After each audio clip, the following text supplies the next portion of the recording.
Oh. My name is Mike Fuhriman. We're going to go over my career prep, or like I like to call it, my interview and resume skills workshop that I do. We'll kind of cover it, and hopefully there'll be some things in here that will be beneficial to you. Hopefully we don't get kicked out of here if class walks in. I think they're done down there. But anyway, interview and resume writing skills. Before we get into anything, a couple things I want you to know and I want to talk about real quickly. I don't know if you knew this or not, but for every job, and again this is current statistics, but every job that you apply for as an applicant, you are competing on average against 80 other people. And what I should tell you real quickly is that I worked as I've been as I managed a training department for about 6 years. I also worked as a branch manager over a staffing agency there here in Logan. Did that for about 2 years, and then I've kind of been teaching these courses and doing mock interviews for ever since then. So basically what I'm telling you is over about the last 15 years, I have hired and fired a whole lot of people. I've seen a lot of resumes come across my desk, and I've done a ton of interviews. And basically what this workshop consists of is basically just the things that I've picked up over time, things you should do and shouldn't do. And like I say, hopefully there will be some things in here that will be new to you that you can pick up, a few tips and tricks that will help you stand out from this crowd of 80 other people that you're trying to compete against as you apply for jobs and try to get different jobs throughout your career. Okay, having said that, oops, went backwards. First thing I want to go over is actually the attitude you need to have when it comes to looking for work and working in jobs and working out in the career field and so forth. In order to do that, I need 2 volunteers. 1, 2. Okay, good. Come up. Okay, they come up. We'll ask their name. So your name's John, right? John, and you are Bill. Okay, Bill. Let's start with you. Let's put both of you. Stand right here. Okay, we got Bill and we got John, right? Bill. We're going to say you have a job. Okay, we're going to represent your job with this little small piece of candy right here. This is the type of work you're doing, this little mini Snickers. Pretty sweet, right? Sweet job, sweet work. There you go. Okay, and because of this job, we need to pay you. We'll give you one more mini Twix here. We need to give you that. That represents your pay, because we need to pay you for your work. So you've got your type of work, you got your pay, your benefits. How do you feel about your job? Good? Feel good about it? Okay, Bill feels good about his job. John, let's take John now. John, you also have a job, and in fact, you're doing the exact same type of work as Bill. So we're going to give you the same piece of candy as Bill has, because that's the type of work that you're doing. You don't work for the same company that Bill does. You work for a different company, but you're doing the same type of work. And because you are working, we are going to give you a little bit of pay and benefits. But you know, because we're the kind of company that we are, and again, we're a different company than the one that Bill works for, we like to reward our employees a little bit more. So after the first 3 months, we're going to give you a $10,000 raise. There you go. Take this gigantic piece, big candy bar there. How do you feel about that, John? Happy with that? Bill, how do you feel about your job? What? You're not happy about that? Now wait, I just asked you, like 30 seconds, you guys heard him, right? I asked Bill, said, Bill, you happy with the job? Bill said, yep, I'm happy. Now you're not happy? Why aren't you happy? Oh, well, okay, Bill, I'd give Bill a big candy bar too, just for him, you know. But the point is basically this. When it comes to a job and working at jobs, you should always be looking for a job. In fact, I've heard it described, you should be like a duck on the pond. What I mean is when you see a duck out floating on the water, everything you see from the water level up, that duck is just as still and calm as can be, right? What's a duck doing under the water? Yeah, it's paddling like crazy, right? And same thing goes for your job. When somebody asks you how you like your job, oh, I love my job. I love where I'm at. I love where I'm working. I love the people I work with. I love everything I can do. I can do this job the rest of my life. That's above the water. Back home, you have your resume on careerbuilder.com, you have it on monster.com, you're checking the classifieds all the time. You should always, always, always be looking for a job. Because even if all that stuff you said was true, maybe you really do love your job. It is fantastic. But how dumb would you feel, Bill, if there's another job out there that did exactly the same things that you would love just as much, but pays $10,000 more a year, and you missed out on it simply because I wasn't looking? You should always be looking for a job. I had this conversation with my wife once. And she said to me, well, yeah, but shouldn't you be loyal to the company you work for? And by the way, I have another picture I think I'm going to put up there, a different one. I'll show it to you in a minute. But shouldn't you be loyal to the company you work for? And I said, I am loyal to the company I work for. Are you kidding me? I go to work every day and I work hard every day. And for that work, they pay me. And that's our business relationship that we have. It really doesn't go beyond that. I mean, if that company started losing money to the point where they had to start laying people off, would they keep me on and lose more money just because they're loyal to me, or are they going to lay me off? Yeah, they're going to lay me off. Now, they might feel bad about it and be feel really sorry, and I believe that, but it's business. They think I can't afford it, they got to lay people off. That's the way it is. That's the business relationship. And look, this is about you putting food on your kid's plate. Okay, it's about you taking care of your family. I don't care if you have 5 different jobs in 5 years. If every single job is a step up for you, then good for you. Again, this is food on your kids' plate. You're looking at me going, oh, no. I imagine most of you probably don't have kids. But most of you probably will one day. And the fact of the matter is, because I'm going to come back to this a whole bunch of times. I'm going to talk about food on your kids' plate a lot. Because the thing is, I wake up every day knowing I'm 4 years behind in my career path. Every day I wake up knowing I have 4 years less ability to put food on my kids' plate, all because of mistakes I made in my 20s. Okay? Sent me back 4 years because of stupid things I did when I was younger. I'm going to tell you what most of what those are, and hopefully then you can avoid those and not make those same mistakes I did. First one I had to do, first mistake I made, I'll tell you the first one now. If you got time, we'll tell you the other one later. But this first thing put me back 2 years. And basically, let's see, the politically correct way to say this would be, I came back from my voluntary 2-year service for the predominant religion in the area. With me? Yeah? Okay. I went away for 2 years, right? I came back. This shows you how old I am. When I came back at that time, 21 years old, minimum wage was $4.25 an hour. $4.25, and I got a job working as a small-time mechanic at a service station, making $5 an hour plus commission. I was feeling pretty good, right? That's 75 cents over minimum wage. So I'm making $5 an hour, and after I've been working there for a little bit, I heard about this temporary job, just 3 days, at Hastings, music, book, and video. They needed 3 guys to come in and help them for 3 days move all their stuff around. So we came in, me and 2 of my buddies. We worked hard for them. We were nice guys. At the end of 3 days, they really liked us. They came up, in fact, the store manager guy came up to us and said, hey, I've been really impressed with you. In fact, if you're interested, I'd like to offer all 3 of you a permanent position here if you want it. We'll pay you $4.50 an hour. Now, my one friend didn't have a job at all. He just barely got home from his little 2-year stint like a week ago. And so when they offered him, he said, yeah, I'll take it. Sure, I'd love to have a job. He came to me and said, you want the job? And I said, $4.50? You're paying $5 down the street. No, thank you. And I passed because I'm not an idiot. 50 cents is 50 cents. Working a job is all about money, right? So I passed on it. Thing is, I was wrong. Because what happened is, 6 months went by, and this buddy of mine working there, they gave him a promotion. Now he's making $6 an hour. Guess how much I was making 6 months later? Yeah, 5. But worse, and more importantly, is that, well, worse for me, better for him, is that my friend now could put management experience on his resume where I could not. The job I had, yeah, it was a good job. I learned a lot of stuff about fixing cars or whatever. But really, as far as where my career was going, it was a dead-end job. And basically what happened is for about the next, 6 to 8 years, my buddy and I, just by chance, we didn't really plan it that way, but we followed each other around through 3 different companies. And what would happen is with that management experience, he would get a job, and it would take me 2 years to finally get that job he had, at which point he'd get a promotion. 2 years later, I finally got his promotion, he moved on to another company making more money. And basically, I could look at him every day and say, except for 50 cents an hour, that's where I would be. Because I forgot, there are 3 things you get out of every job. It's not just money. There are 3 things you get out of every job. First one, yeah, pay, sure. Second, experience, right? And that was the thing I failed to understand. Look, if there's a job that's going to give you experience that will help you more later on, it may possibly be worth a pay cut. It may be worth less pay if in the future, 6, 7, 8 year, whatever down the road, it's going to turn into a lot more money. And you got to kind of think ahead like that, not get so focused on what it is right now, because for 50 cents an hour, I was put back behind my career path 2 years. So 2 is pay. 3, and really you think about this, you need to have some type of satisfaction and enjoyment that you get out of your job. Who here loves their job? All right, let me ask them, who here hates their job? Okay, when I worked at McDonald's way back when, and when I did, I hated it. In fact, in my life, it would come to like, be like a Friday or whatever, 2 o'clock in the afternoon, I'd be sitting in school going, oh sweet, it's Friday, 2 o'clock, oh, I have to work tonight. You know, and it would just ruin my day, right? Can you imagine for the rest of your life waking up every morning going, oh, I don't want to go to work today? I mean, there has to be something about your job that you enjoy. And that should be a third thing you should think about. And as you're looking for jobs, picking jobs, think about all 3 of those things, not just one.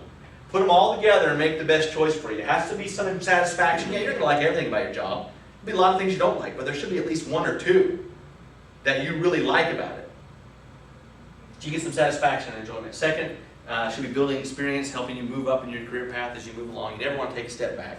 The worst of the worst things you can do, and it will just drive you nuts when or if you do it, is to have a job and pick another one because you thought it was going to be better because of one or two of those things, and then find out because of the other one or two, it turns out it's not as good as you thought. And actually you just took a step back in your career. Drive you nuts. So make sure they have all those things there. Okay. Let's talk about resumes for a minute. How many pages should your resume be? Good. One. Why do you say one? Yeah, and we'll answer questions, go back and forth. But anyway, basically, yeah. Really it boils down to this. What you got to really think about is what life is like for a manager. I would have these signaled now, but I haven't quite finished this PowerPoint all the way through. But what you got to think about is what life is like for this poor manager who now, he or she still has to do the regular job. They still have all the workload they normally have to do. And now on top of it, they have to scan through about 100 resumes or so and narrow them down to 20 and then do interviews. Their time is precious. And what they want to be able to do is look at that stack of resumes as quickly as they can, scan through them, bullet point format, very organized, real quickly, be able to say, okay, yeah, bad, bad, bad, good, good, bad, bad, good, bad, as fast as they possibly can. So if they come through a 4-page novel from you all about how much your parents love you, it's just going to go in the bad pile. You know, you may be a great employee, but you know what? They've got 99 other ones, 149 more they can look through. I'm sure they'll find somebody. And again, you don't keep it to one page, you don't keep it exactly like that, they don't have time to look through, it's just going to go in the back pile. You want to, at all possible, keep it to one page, maybe two at the most, but really keep it to one.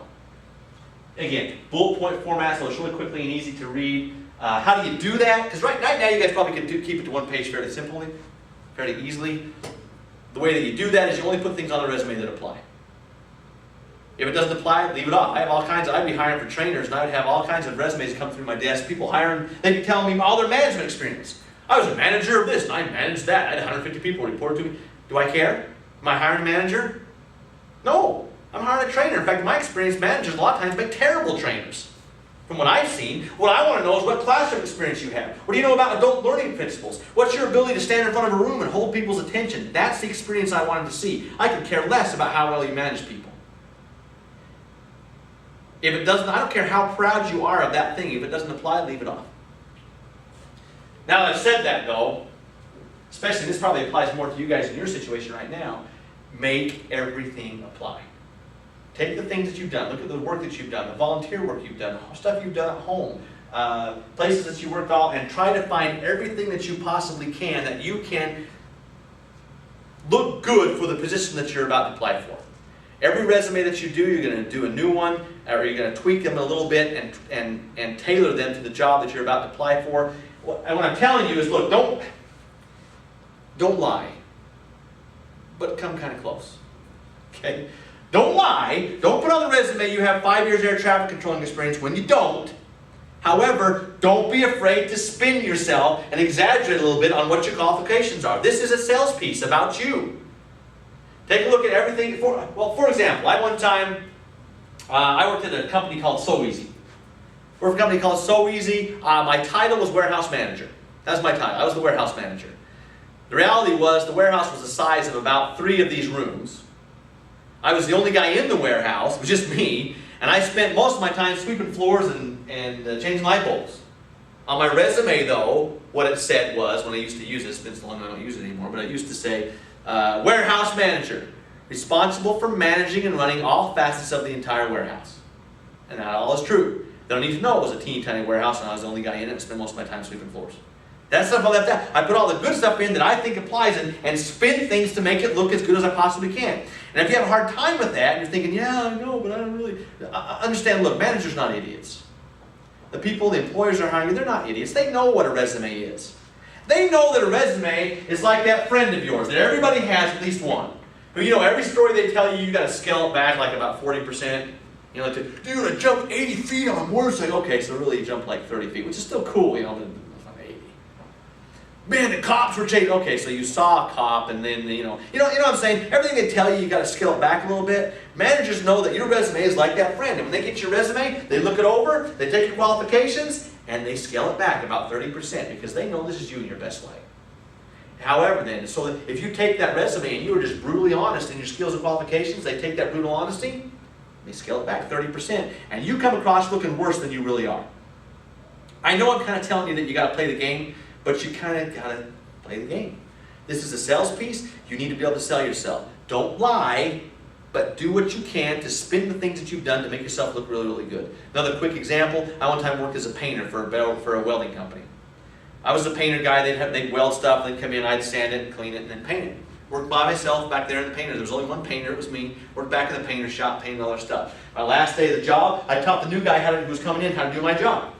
On my resume, I was responsible for training all new hires on proper painting techniques, because I was. Every new hire that came through that door, I trained them. They didn't even know how many there was. The point of the matter is, that was my responsibility, and that's what I was in charge of. See what I'm saying? Don't be afraid to make yourself look good. Okay. So let's say you do that, you get a good resume put together, now it's time to go in, you want to apply for the interview. When does the interview start? When do they start judging you? The moment you walk in the door, good. The moment you walk in the door, when? Yeah, the moment you walk in the door, not for the interview, but to drop your resume off. Yeah, you haven't got an interview yet, but they are already making decisions about you. And that person at the front desk, they matter. Their opinion matters. I can't tell you how many times as I was looking at the resumes trying to decide, I'd walk up to the reception front desk and say, hey, do you remember this guy? What did you think of him? And based upon what he or she said, determine whether or not that person got an interview. I'm not telling you you need to show up in your full decked out business attire, suit, coat, tie, or whatever to drop your resume off. But at the very least, I wouldn't show up in your wife beater tank top, ripped up shorts, and flip flops, smell like you just came from moving pipe. Okay, dress up. If you're going to wear jeans, wear nice jeans. Wear a nice shirt, something with a collar. I don't know, look good when you come in and present that resume, or when you come to drop it off. And with the reception at the front desk, you're going to be very polite, professional, and kind, because if you're a jerk to him or her, you won't even make it to the car, and your receptionist will, your resume will be in the trash. Because they're the gatekeeper. They control who actually really the boss gets to see and doesn't. So again, create a good relationship with them right off the bat. Whatever it is they ask you to do, you're going to smile pretty and say absolutely no problem. Because what's going to happen? What's going to happen is you're going to walk in and they're going to say, hey, thanks for the resume, we need to have you fill out an application. You're going to look at the application and guess what it is? The exact same stuff that you just did on your resume. So if you look at it and go, do I really have to fill this out? I mean, can't you just look at my resume? Okay, you know what? Just go get your car, go home, start looking at the newspaper for another job. Because you ain't working here. You don't have a chance. You haven't even interviewed with them yet, and you're already complaining? You don't have any hope of getting that job. Whatever they ask you to do, smile pretty, say absolutely no problem. Whatever hoop you want me to jump to, I'm your man. I'm your gal. One job I had, you had to fill out an application, then you had to take a quick computer test. It took about 20 minutes. Whatever they want you to do, take the time to do it, be polite, be professional, make sure that receptionist thinks as you walk out the door, I would love to work with that person. Okay, let's say you do all that. That turns out great, and you get a phone call a few days later and say, hey, we're looking to set up some interviews, want to interview, or we impressed with the resume, we'd like to set up a time. It is amazing to me the attitude that people will then take at this point. Who has it? Has anybody got a test coming up anytime soon? What's your test in? History? Okay, good. I mean, you think about that. I don't know anybody who in their right mind, if you ask them, how should you prepare for a test?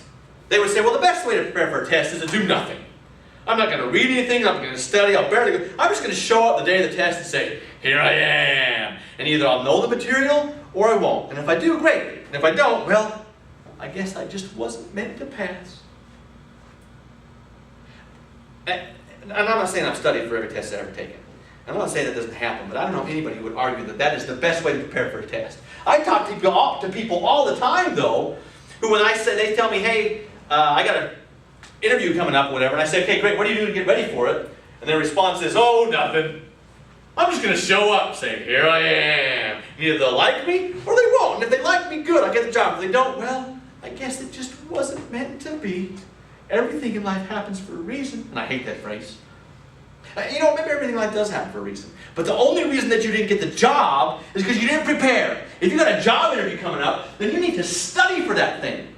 I mean, this is food on your kid's plate. This isn't a grade or a paper or what. This is your career. And like I said, food on your kid's plate. You need to find out everything you can about that company. Look online. See everything there, right, from the day they began to what they do now to what their company philosophy is. Look at their posting, see what it is they're looking for in their applicants, and make sure you can see how you're going to fit into that and show them that you fit into that. If you know somebody who works there, you need to talk to them. Know somebody who has done that work there or has done your job before, you need to talk to them. If it is an internal posting, do you know what I mean by internal posting? What I'm saying is if it's a, like say you already work for a company and you want to now become the manager for that company or whatever, you want to move up within the company, so it's kind of internal. If that's the case, you know where the boss's office is going to be doing the interview. So after your shift, walk down and talk to him. Step in and say, hey, you got a second? Yeah, I saw you had that job posted for whatever and I was thinking about applying for it, but I want to know, if I'm a good fit or not. What is it you're looking for? And then as they tell you, you take notes on all the stuff they're telling you. And then you go home and you study that. Because the fantastic thing about an interview is it's open notes. There's no reason to come to an interview empty-handed and shoot from the hip like 90% of your competition is going to do. Walk in with, hi, and they say, why do you want the job? Because I'm a people person. I mean, there's no reason to do that. You can take the answers to the test with you, and you should do that beforehand. I would never come to an interview empty-handed. Whenever you come to an interview, you're always going to have at least two things. One, you're going to have your notes and stuff that you've taken and prepared beforehand. You're going to sit down and try to guess when it's all nice and calm, you have all the time in the world, what type of questions are going to ask you based upon the job posting and stuff. You'll be like, okay, they're probably going to say experience. What experience do I have about this and what do I have about that? So what am I going to say? And you're going to jot down a few bullet points, a few notes of what it is you want to tell them. And then when you come to the interview and they say, hey, tell me why you want the job, well, you know what, that's a good question, let me tell you. Because of blah, blah, blah, blah, blah. And you come across looking organized and professional, like you know what you're talking about. Because you prepared beforehand. So one, you're going to come with that. Your little note, 8.5, I don't know, whatever, notepad of notes of what you want to make sure they know and know about you and questions and how you're going to answer the questions. And then two, I would always come with extra copies of your resume and cover letter if they have those, if they have a cover letter. But definitely extra copies of your resume. The reason why I say that is because inevitably it will happen. You'll walk in and I had this happen one time. I had this interviewer come in, his name was Chris. Chris came in and said, hey Chris, I hope it's okay, but my area manager was down here today and so was the district manager. And they found out I was doing interviews today and they wanted to sit in on a few, so hopefully that's all right. I've just thrown a curveball to Chris, right? And Chris said, actually, Mike, that's no problem. In fact, here you go. As you and I are getting started, here you go, John. Here you go, Sally. You guys can be looking over those and familiarizing yourself with my resume. That's kind of me, might get going here. And I was like, he's so prepared. And I hired Chris, not just because of that. I mean, his whole interview went that way. But that guy was prepared all the way through the whole thing, no matter what I threw at him. And I saw that and thought, man, that's fantastic. I'm going to do that every time I do an interview. And so I started doing it. I'd bring extra copies of my resume. You know what? One time I went to an interview and I sat down, and the guy that was going to interview me was sitting there and he had this frantic look on his face. He said, Mike, I apologize. I mean, I knew you were coming. I knew we had an interview, and I had your resume sitting right here on my desk like 2 seconds ago, and it's gone. And I knew, but now I don't know what your qualifications were. And I'm so sorry. I said, hey, Bill, whatever his name was, that's no problem. I got an extra copy of your resume right here. In fact, you know what? You can keep that. He was like, oh, I can keep this? I can keep this? I said, yeah, you can keep it. It's no problem. And I mean, because he has to have it for his own HR, tracking records, and all that stuff. I just met the guy. I don't even work for him. I haven't even interviewed with him yet, and I've already saved his behind. You don't think that earned points for me? Absolutely. Okay, always bring extra copies of your resume and cover letter because you never know what's going to happen. It's good to be prepared, and it's good to have something in your hand along with your notes that you've taken of how you want to respond to things. Okay, if you're trying to wonder, okay, what questions are they going to ask me? Basically, there are 3 questions that you're going to get in every interview, and I can tell you, and you can kind of think, there'll be others, obviously, but there are 3 for sure you're going to get in every interview. First one, tell me why you want the job. Sometimes they'll mix it up a little bit, right? Has anybody had an interview before? Did they ask you that question? Usually, probably the first question they asked, right? It's usually what it is. Now, sometimes they mix it up, though. Sometimes what they'll say is they won't really, in fact, I know my boss likes to do this. They'll sit down and he'll just say, so tell me about yourself. It's the number one missed answer in interviews. Most incorrect given answer that there is in interviews. And what do you think people, and you know what the number one answer is that people say? They say, tell me about yourself. They say, well, what do you want to know? You're in a job interview. What do you think they want to know? And trust me, it's not basically what your sign is, that you like chocolate chip cookies and taking long walks on the beach. That's not what they care about. What do they want to know about? qualifications, your past experience, things that you're good at, skills that you have. When they ask, tell me about you, that's what you start talking about. Well, I've worked here for this long, I have a lot of experience with this and this, I have a lot of talent when it comes to this, and I really like doing blah, blah, blah. Okay, you're talking about things that apply to the job. When people used to ask me it the other way, and they'd say, so tell me why you want the job, for the longest time I told them what I thought they wanted to know, which is why I wanted a job. And let me give you my answer, and then you guys listen to it, and you tell me what's wrong with it. Because they would say, Mike, tell me why you want the job. And I'd say, well, it's going to be a really good career opportunity for me. It's going to be something I think I'm really going to enjoy. Pay-wise, it's going to be obviously a step and allow me to live the life that I want a little bit better. I always kind of like to do this kind of thing, so I think I'll be really happy here. I think it's all around, this is going to be something that for me is going to be a really positive experience that I'll like. What's wrong with that? Because those are all good reasons to have a job. I mean, what's the problem? Yeah. Have you ever been on a date with somebody and all they do is talk about themselves? I'm this and I'm that and me this and me that and me. Drives you nuts, right? Julia Roberts, Family Guy. Anyway, go watch it. When they ask you why you want the job, your answer needs to be something along the lines of, I'm going to kick butt at it. Not in those exact words, obviously. They say, why do you want the job? Well, it's because I have a lot of experience with this type of work. I'm really good at this type of thing. I have a lot of talent at it. Everybody likes to be successful, and I know I can be successful working for you. You're not going to have to spend a lot of time training me. I can hit the ground running right from day one. This is going to be a really good fit for me because I can do it well. I want to work for you because I know you're going to love me. Maybe leave out the last part, but you get what I'm saying. This is time to start talking about your qualifications. All your answers, you want to be putting it back onto them. Yeah, you want to be telling about you, but highlighting those things about you that they will be impressed with and showing how it's going to benefit them. Also, these slides I've still been kind of working on, and I haven't got them set up.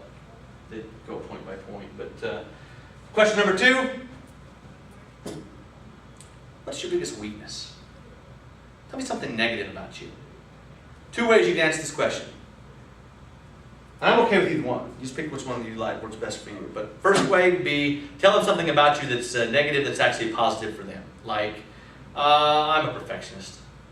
Well, it drives people nuts, but for me, if a job's worth doing, then it's worth doing right. And I refuse to leave a job till it's done the right way and exactly the way it should be. And that drives people crazy, but hey, that's me. And they're going, that's actually positive, whatever. Another example I had, we were hiring for a teacher one time. One teacher we asked that question to, and she said, I care too much. I just care too much about students. And it was corny, but it was actually, okay, that's because it's good to have teachers that care, right? So you pick something negative that's actually positive for them. That's one way. Another way to answer the question I've heard is, people have said, look, I don't want to BS them or whatever. If they want to know weakness of mine, I'm just going to be up front and tell them weakness. And if you want to do that, I'm okay with that. But there's a few things to remember. 1, be selective. No joke. I've asked that question, and honest answers people have told me as well. I have a hard time getting to work on time. Really? Okay, who's next? Another person I asked the question, he said, I'm kind of lazy. I tend to screw around too much at work a lot. Okay, I'm not hiring you. Who's next? And no joke, I had a person, I come in, I asked that question, and he said, I tend to steal from the company sometimes. So my first point is, look, be selective. If you want to be straight up and honest about the negative thing, that's fine, but be selective about what you choose. This isn't time to talk about robbing 7-Elevens on the weekend or whatever. Okay, be selective. Second thing, don't tell them what's wrong with you when you present this. Tell them what you're fixing about you. For example, if I was going to do that and I was just going to be honest and just tell a weakness of mine, one thing I could probably say would be, I think my organization skills are not where they need to be. So I think I'm terrible organization. So in the interview, when they ask me, I'm not going to say, when they say tell me weakness, I'm not going to go, I'm really crappy at organization.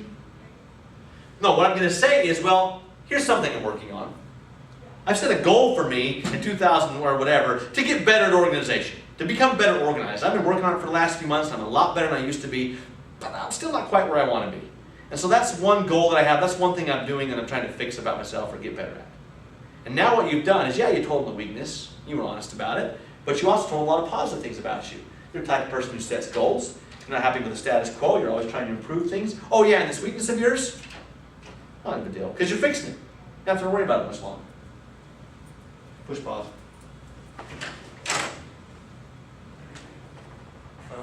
Never mind, just keep going. That shows up. But, okay. Yeah, so don't tell me what's wrong with you. Tell me the goals you set. Tell me what you're fixing about you. It's a lot better way to present yourself when you're talking about this, answering this question about what your weaknesses are. Third question I'll ask you, again, you'll get others, but one of the questions you're going to get in every interview is, tell me what you don't like about your current job. Careful. Whether it's right or wrong, the mentality behind that question, what managers are thinking when they ask it, is that whatever it is that you say that you don't like about your current job, that's what you're not going to like about this job. So if you go off for 5 minutes talking about what a big jerk your boss is, and in your mind you think you're bonding with them because you're saying, oh yeah, that guy's a big jerk, he's not like you. That's not what he or she's thinking. What he or she is thinking is, oh, if I hire this person's going to have a problem with me. They probably have a problem with authority. Never ever, a good rule of thumb to remember in an interview is never ever ever be negative about anything or anybody. They ask you what you don't like about your current job, that's when you're really going to struggle. Oh, God, that's a tough one. Because the thing is, I love my job. Duck above the water, right? I love my job. I love everything about it. I love the people I work with. I just, in fact, I guess this would be the negative thing. The only reason why I'm looking for a new job is because I've kind of progressed as far as I can. I've kind of gotten to that point to where it's time to stretch my legs and move on. I have a lot of those skills and abilities that are not being used. That it's time to do that. It's time to take that next step. But I tell you, it's going to be really hard on my last day because I've really enjoyed my time there. But, time to move on. And really that's about the only, another negative I guess you could say is if they're not working me enough hours. As long as the job that you're applying for, you know they work you plenty of hours. But really for the most part, it's best to just never ever be negative about anybody or anything in the interview. You are a positive, upbeat, happy, cheesy, smiley person and you love everyone. Okay. At the end of the interview, they're usually going to ask you, do you have any questions for me? Nope. It's not the end of the world. But it would be better if you did have some questions ready. So I would say pick 3. And I'd say have 3 because some of the others might get answered. 3 questions to ask them. A good one to ask, probably the best question I think you could ask would be, tell me about you as a boss. How do you like to manage your people? Oh, they'll go on. Your interview is going to be 20 minutes longer than everybody else. Because managers love to talk about themselves and the manager style and how they manage things or whatever. They will remember you more just because you asked that question. And while they're talking, listen. Okay, when I ask that question, and I hear a guy go off for 20 minutes about how he has to stand over people and crack the whip and watch their back, and some people might call that micromanagement, and by some people I mean every single smart person on the entire planet and every study that's ever been done might call it micromanagement, but hey, that's the way I have to do things around here. Okay, if that's the case, and I hear a guy saying that, I know I can't work for him. Because I'll wake up every day going, I don't want to go to work. All right, if he pays me 6 figures, I'll work for him. For about 3 years, and then still I'm going to have to quit. Because I just can't handle it. Okay, this is a two-way street. So when you ask that question, yeah, it's a good question to ask, but it's also good for you to know. Another question you can ask would be, what would you say is the most important skill you need to do this job well? If they haven't told you that already, as they tell you what the most important skill in their opinion is, you're going to follow that right up with why you have that skill. Kind of the opposite to that, ask them what the most difficult part is about the job. A lot of times people don't tell you that. Okay, what do people struggle with the most? And then when they tell you, you're going to follow that one up with why that's not a problem for you. Yeah, I kind of thought that, but that's not something. That's actually something I enjoy. That's a challenge I enjoy with the job, or whatever. Okay, but I have at least 3 questions ready. You can pick a few others, but these are some good ones to ask. Okay, all right. Let's say you're interviewing me, and let me get a chair here. So you're going to interview me, and I come walking in the interview, and you're standing there, and here I come in to do the interview, and I come walking in like this.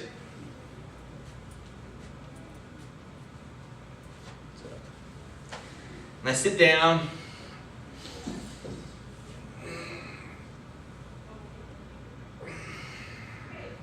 How you doing? Yeah, I'm a good worker. I mean, I work hard. Energy and enthusiasm, and I'm a go-getter. You're going to hire me? Are you going to walk away from the interview saying, wow, that guy's a good employee, he's a hard worker, he's got a lot of energy and enthusiasm, he's a go-getter? Because those are all the things I said. I said those things. Is that what you're getting from me?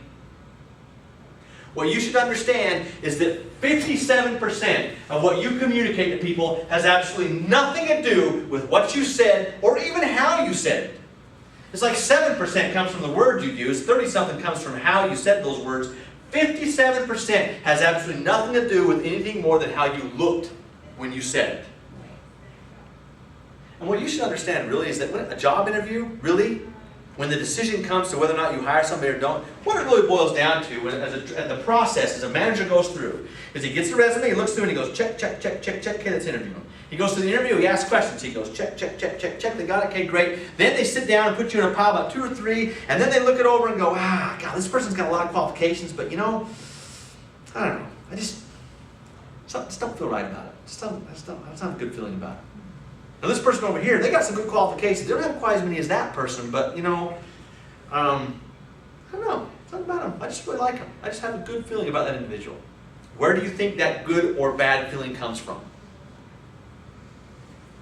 It comes from this nonverbal stuff.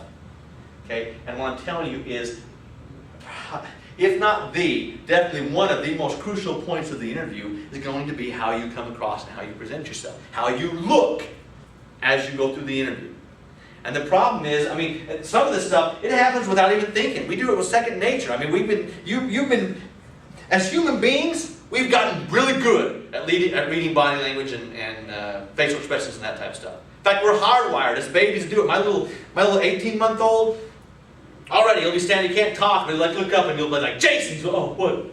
He's reading my facial expression to figure out what's going on. Don't do that. Don't stick my finger in the spanking. You know, he's already trying to figure out what's going to happen based upon how I look, right? And as a result of that, we've gotten really good and we do it without even thinking. For example, what was your name? Alyssa? Alyssa, ask me this question. Have you ever been talking to a girl, maybe somebody you knew, maybe you didn't, but you got to talk to her, and you walked away, and as you walked away, you thought to yourself, or maybe even said to your friend, she's so fake. Okay, so you talk to somebody's fake. How did you know they were fake? How did they talk? What way? Did they smile? Okay, so they... Okay, well, right now, Alyssa wants to smack me upside the head and say, I don't know how I know, I just know. She can't detail down to the exact little twitch or whatever it is that let her know that person was fake. She just knows because, again, she's good at reading body expression and facial expressions. She's been doing it since she was this big. I'll help you out a little bit. Let's talk about the smile. If you think about it, there are 2 types of smiles. There's a smile that you do for the camera on purpose. Cheese. And then there's a smile that just happens naturally because something funny or cute happens, right? Well, what that means, essentially what we're saying is one's voluntary and one's involuntary. And if one's voluntary and one's involuntary, that means they actually come from different parts of the brain. And since they come from different parts of the brain, they do in fact use slightly different muscles on the face. And as human beings who's been reading facial expressions since you were this big, you know it when you see it. You don't know exactly what it is, but you know it. Bam, beauty queen smile, and bam, that person's actually happy to see me. There are other muscles, but the key one, if you want to know, is around the eyes. In fact, writers should even talk about it, the smile that reaches eyes. In fact, that's why when you take pictures for school, you look all handsome or pretty, or, geez, everything comes out great. But when you're at the party and you're laughing and somebody takes that snapshot of you, you're like, because when you smile naturally, your eyes tend to squint up a lot more. And as a human being, it's not like you don't walk away going, oh, I didn't see those eyes. You just know it when you saw it. That person was happy to see you, that person was. There are a lot of other things. There are a lot of other different body postures and gestures and things you can do wrong. The problem is in an interview, you get really, really nervous. And when you're nervous, you can make mistakes. Especially when you're nervous trying to act like you're not nervous. You do things you wouldn't normally do. I remember when I was younger, I used to try to... This shows you how old I was, but this was, the movie Top Gun when I was a freshman in high school was the good movie, and everybody liked Tom Cruise, he was cool.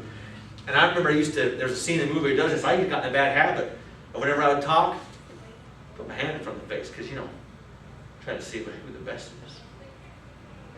But the problem is, especially in an interview, you put your hands in front of your face, the message that you're sending is, I'm lying to you, right? You're going to sit, so basically what I'm saying is an interview, if you're going to tell me you have a lot of energy, enthusiasm, that you're a good employee, then you need to sit and act like that is the case. Get your hands away from your face. If you're going to tell me you have energy, then sit like you have energy. The most you ever want to lean back is about this far, just so you can look at the notes that you brought. And you know what? When they ask the key questions, that's probably the time for a fail. I'd probably sit up and say, okay, let me tell you why I want this job. Okay, and I'm kind of exaggerating, I'm kind of getting in the face a little bit, but you kind of see what I'm saying. Your body posture has to say, hey, I know what I'm doing, I'm confident, I can handle this, I'm a professional.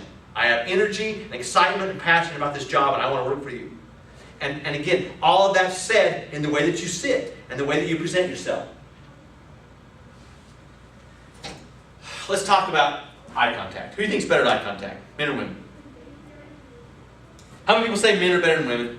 How many people say women are better than men? How many people don't know?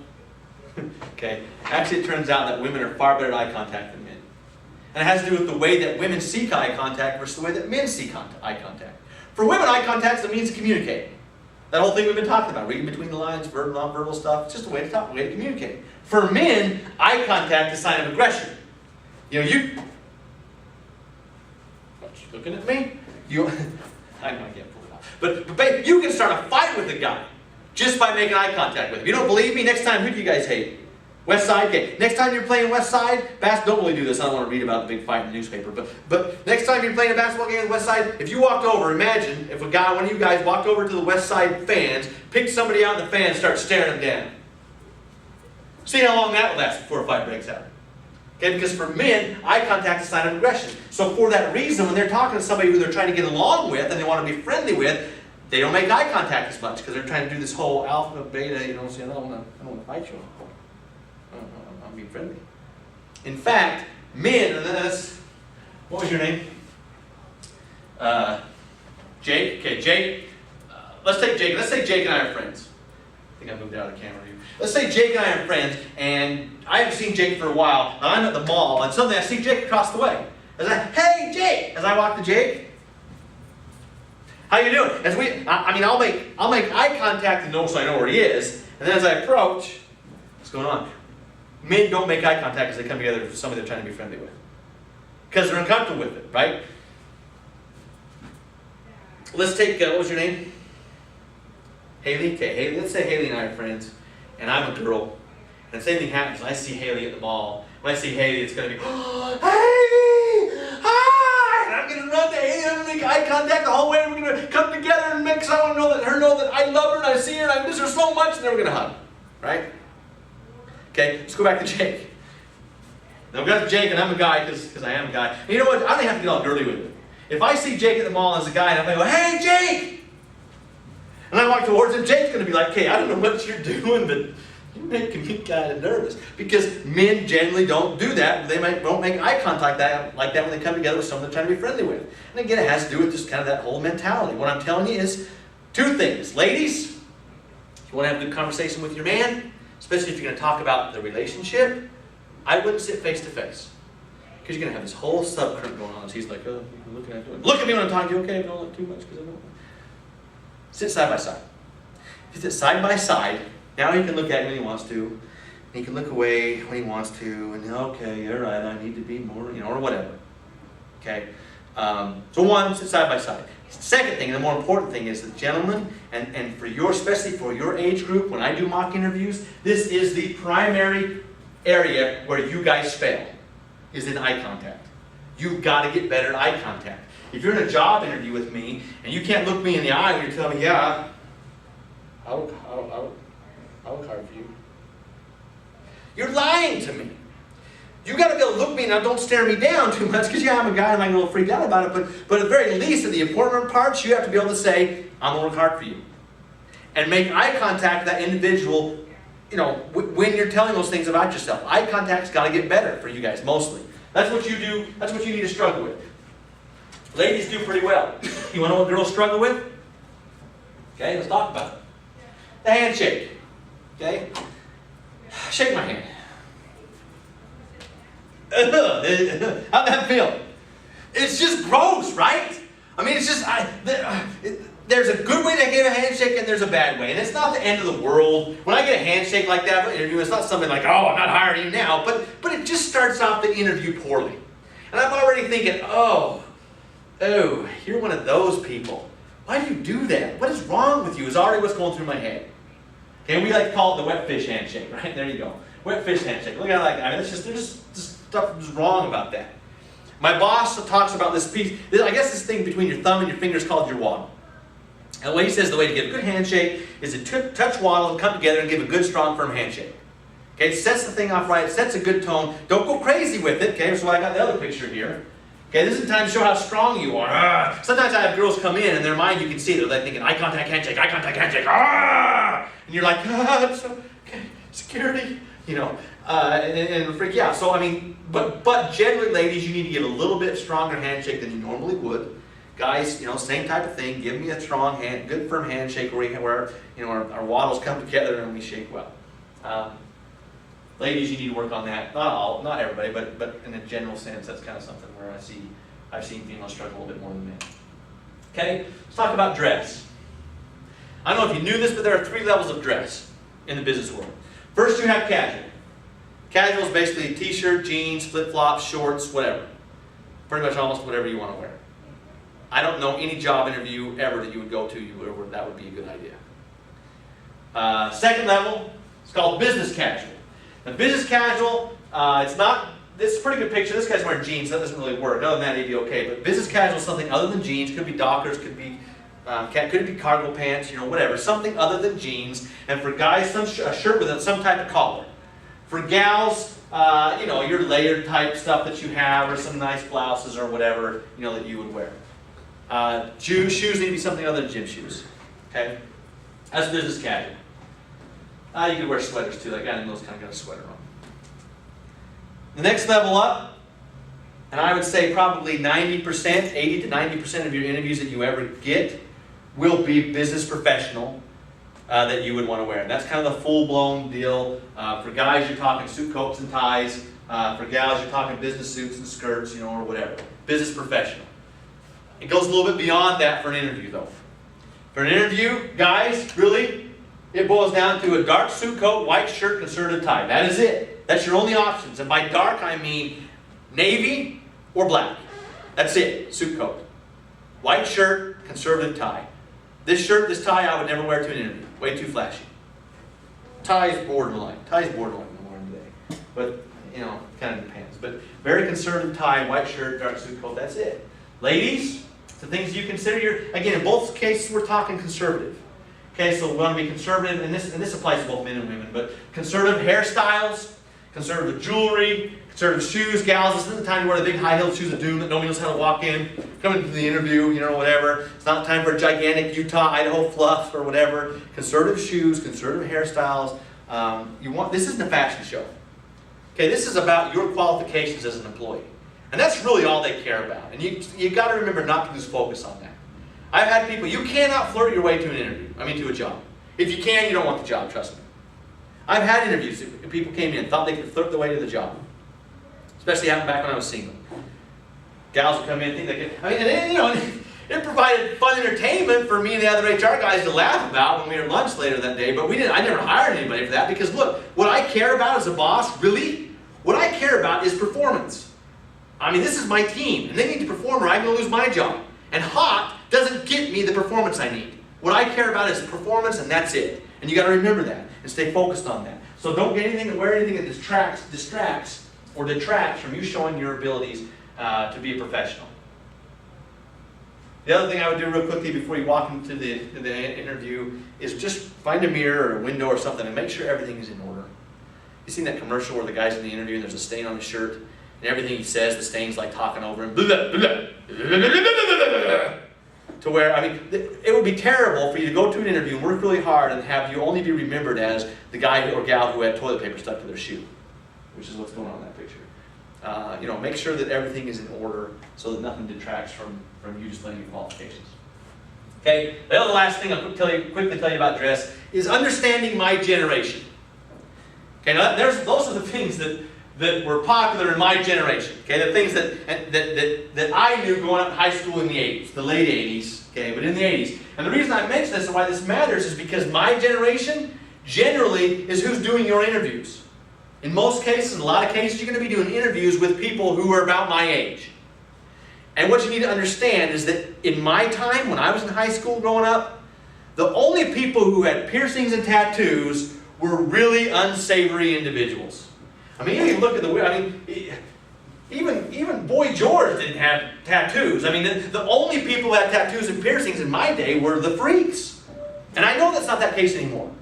And I'm not saying, and I know that's not that way now, and things have changed. But what you got to remember, though, is that and I know that, but you got to go and interview guys with people who are my age who don't know that, who don't realize that, who may or may not, or even if they do, it's still kind of there in the back of their head. And my advice to you is, if you got a tattoo, I'd cover it up. Find a way to wear something that covers that tattoo up. If you've got piercings, if they can be taken out, I would take them out for your interview. If not, put a Band-Aid over them or something. I mean, do something to cover up that piercing and tattoo. I don't know anybody who ever didn't, well, I guess it was a tattoo part or something. I don't know very many people, or I don't know any myself, situations where somebody didn't get a job because they didn't have a tattoo or piercings. But I know plenty of times where situations where people didn't get the job because they got a bad impression for these oldie fogies like me who got a bad impression on them because they had a tattoo or a piercing.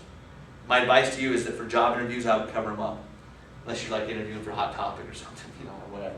But for the most part, not a good idea to have those things displayed in an interview. Okay, let's talk about if you're not successful. Say things didn't go well. If you didn't get the job, it's because you're a big, huge loser, right?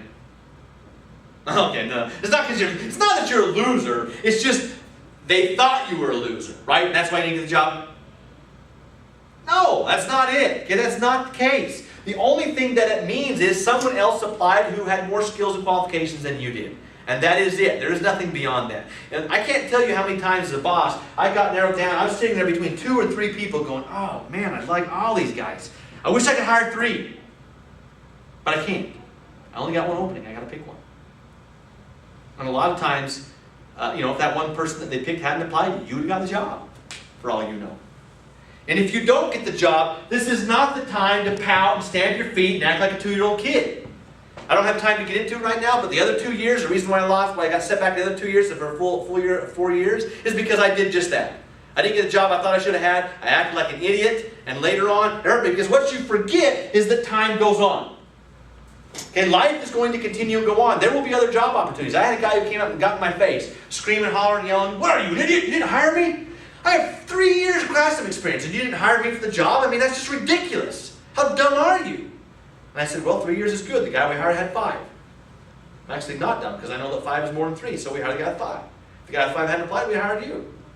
6 months went by and we had another opening. And that same guy came and tried to apply. Do you think I even interviewed him? No. Then he came and yelled at me again. "How can you not interview me?" So see that big hole in my foot? You shot it. I don't know if you noticed, but I don't have jerks on my team. And you showed me that you're a jerk, so I'm not going to hire you. No, I didn't say jerk. I probably said like unprofessional or something. But understand, guys, that life is going to go on. Never, ever, ever burn bridges. Every interview that you have is a networking opportunity. Where are we at? Just getting low on battery. I'm almost done. Every interview that you have is a networking opportunity. Even if they don't hire you, you want to leave them with that impression that, man, I sure would like to hire him later. One of the best things I ever did in an interview that was really, really close, that took them about over a month to decide, and they finally told me, Mike, it was so close, but we picked the other guy, was I said, hey, that's okay. I appreciate you taking the time to even look at me this long. Just know that I want to be on your team. If you have any other opportunities or whatever that come open, let me know.